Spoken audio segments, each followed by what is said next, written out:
Hello everyone to the third unboxing of a Star Trek Attack Wing blind boxes, episode 3 of 6.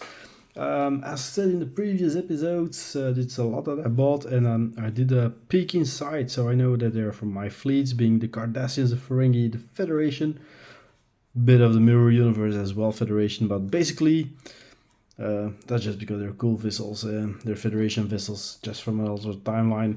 But this one comes from the collective box, paid less than €2 for it. It's one of the Organized Play Series Tournament expansion packs by WizKids and NECA. So we're gonna have a look which vessel is inside. As I said, I have a general idea which vessels I bought and which I traded away, but not exactly what's inside the box. So opening the little box, we'll get a Saber class. That's nice. A Federation vessel is always right down my alley. Yeah, I'm of course talking with an Enterprise tattooed on my leg, so I'm a bit of a Federation. I just love the style of the vessels, so we're gonna have a look at this ship in a moment.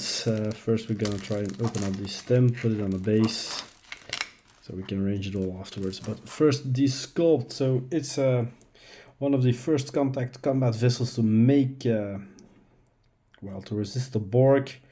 I kind of like the design of the Saber. Of the three new classes, apart from the Sovereign introduced in the First Contact movie, the Saber, the Steam Runner, and the Akira, I personally always thought the Steam Runner, though, the coolest one. The paint job is quite nice for pre-paint, so big saucer dish, so integrated nacelles. Yeah, it's a nice vessel. So gonna have a look at the cards that are included. Usually there's a named version and a generic version, so we're gonna use the named version for this video. We got a combat dial, which we'll assemble in a moment, and the tokens.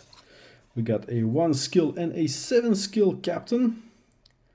So that's pretty impressive. We both know the guys from the television series. A bit of the tokens. Don't like the disabled ones. And then we have the cards. First off, we have Elizabeth Shelby.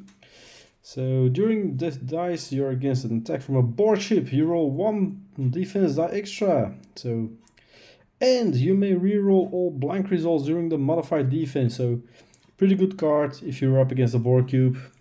For the rest, nah. And we have Reginald Barclay, 4 points. So also roll 3 defense dice. For each evade, repair 1 damage to your hull. Oh, that's a pretty good card, yeah. And then we have the generic captain.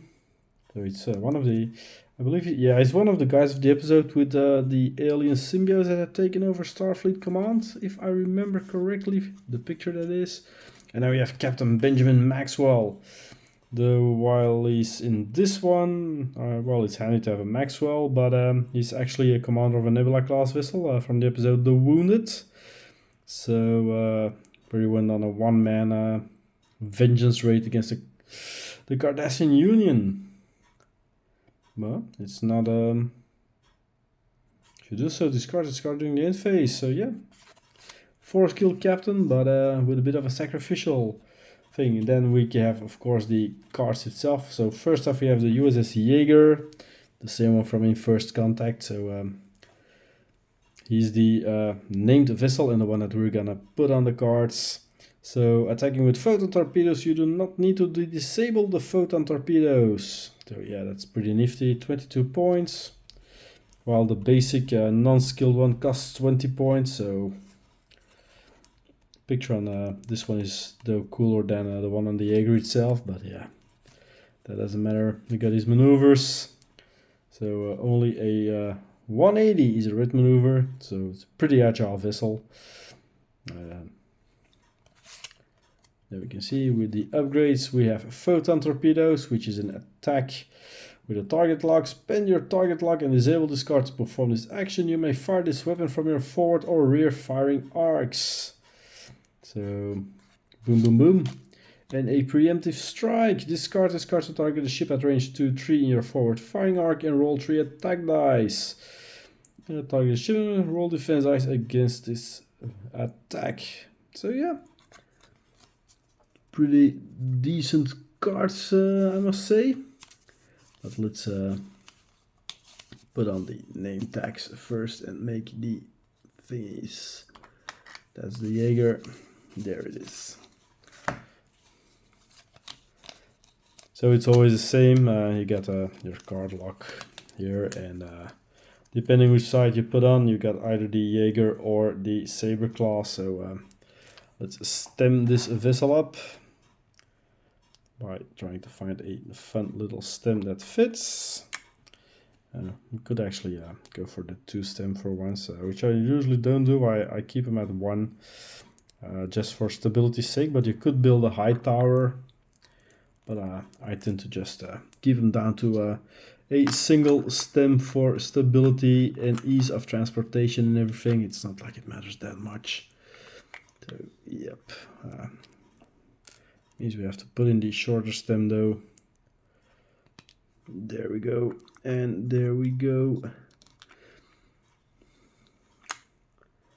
And there he doesn't want to go. Haha. Why not? Why not? Was it this one after all? No, it's just not this good of a connection on the stem base. So that's a bit of a pity. That's really a pity. It doesn't fit that well, so it's a wibbly wobbly one, this one. That's not something we are used to. But yeah, anyway, the USS Jaeger, Federation Saber class vessel, and pretty nice sculpt. Just a bit shame that he's wibbly wobbly. I'll probably end up super gluing it to the base. So thanks for watching, and I'll see you next time for more unboxings of my little Star Trek vessels. Bye bye.